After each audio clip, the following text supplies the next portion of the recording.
Let's look at all of the translations. They worshipped, NIV, they worshipped. NLT, they worshipped. ESV, they worshipped. Berean Standard, they worshipped.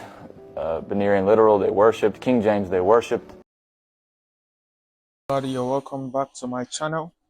Today we are watching this video of this young man scripturally destroying some Jehovah Witnesses, and I would like anyone that usually has encounter with Jehovah Witnesses to watch this video, especially so that you can get some of the verses and all the things that he used, so that you can use to talk to them. Remember, it is not about argument, it's about the soul you are listening to. So the question is, what Jesus are we talking about?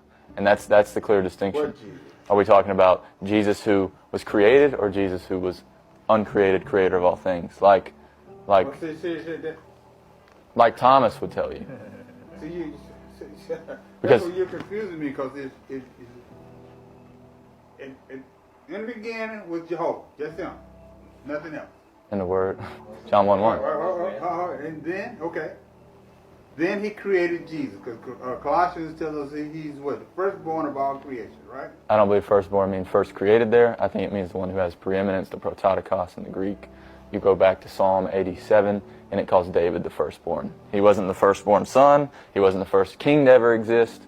He's the prototokos. He was the highest, the one who had preeminence on the earth.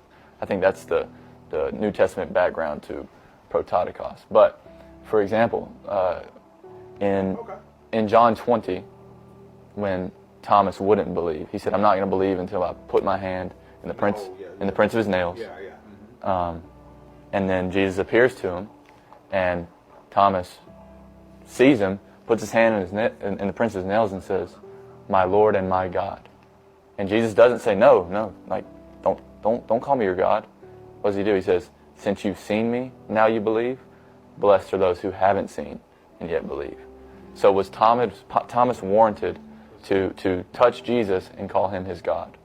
Did he have warrant to do that if Jesus isn't God? But see, here's the thing about that. The term God does not always apply to Almighty God. So what kind of God is Jesus? Think about Moses. Job told Moses he was going to make him a what to Pharaoh. He was going to be a God to Pharaoh. Mm-hmm. So did that mean Pharaoh was worshiping him? No. But how could he be a God to Pharaoh? He ruled over him. All right. Mm-hmm. All right. So same terminology. Thomas was following who? Jesus' mount, right? Mm-hmm. So he would be basically ruling over him, right? Sure. But then also Jesus said that he had not returned to his Father and to his God. Mm-hmm. So if he has a God, who is his God?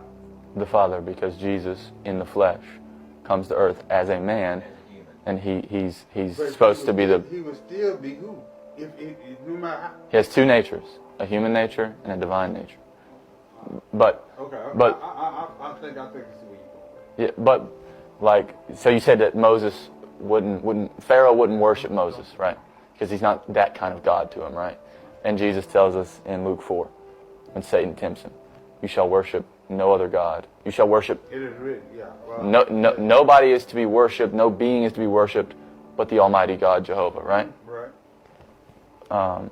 Luke records in Luke 24 at the Ascension, in the same book, Jesus says, "Worship no one but Jehovah," right? The same book, Luke writes that at his ascension, and it happened while he was still blessing them, he parted from them, he was carried up to heaven, and they, the disciples, after they worshipped him, returned to Jerusalem with much joy. So Luke says in Luke 4 that Jesus said, "Worship no one but Jehovah." And what does he record the disciples doing at the end? Worshiping Jesus at his ascension. Wow. Why? Because he is Jehovah. That's the only way Luke could do that. Luke what? Luke 24, verse 52. Yeah, so that's an English translation. Mm-hmm.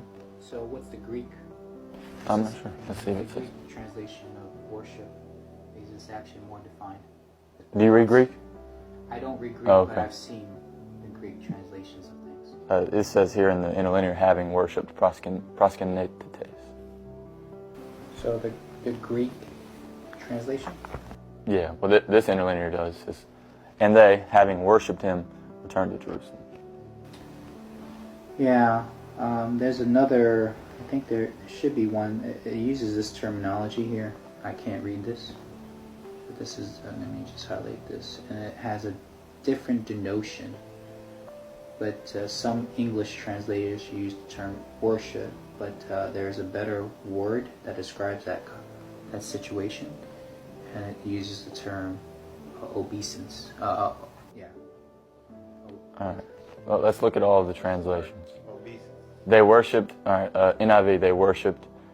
NLT, they worshipped. ESV, they worshipped. Berean Standard, they worshipped. Berean Literal, they worshipped. King James, they worshipped. New King James, they worshipped. New American, they worshipped. NASB, they worshipped. Legacy Standard, they worshipped. Christian Standard, they worshipped. American Standard, they worshipped. English Revised, they worshipped. Good News Translation, they worshipped. NIV, they worshipped. Literal Standard, they worship. So all of these translators are not translating the correct way. I'm saying going back to the Greek. Right, they're translating from the Greek. No. No. They're not translating from Come the on, Greek. you know better than that. No. No, Everybody not don't all of translate them. from the Greek. They translate from King James. Are you really trying to argue that right now? I'm just, hey. No. I know. So the ESV, NASB, all those things are you trying to say they're not translated from the Greek? I'm saying that there's been some interesting things developed. So that's why I just say go back to the Greek. And Of course. Proskinetes is the term to worship. No.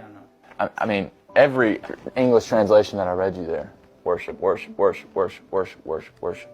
Every English translation. And they're translating from the Greek. This one came before King James. It says they worshipped. You look in Luke 4, you worship no one but Jehovah God. So how could Luke say that they worship Jesus if Jesus already told you can't worship anybody but Jehovah? Is Luke warranted to say that? If Jesus isn't Jehovah, he's not. By his own words, he's not. By Jesus' own words, he's not. And it's just something to seriously consider. What is y'all's thoughts on that? So when he said they worship, what did they do? I imagine they dropped down on their face. They worshipped him, we know that. What? Whatever that terminology was back then. Yeah. We know Moses dropped down on his face. We know you weren't supposed to do it to anybody but Jehovah from chapter 4. But that's something to consider, and I really appreciate you guys stopping by and talking. It's been good.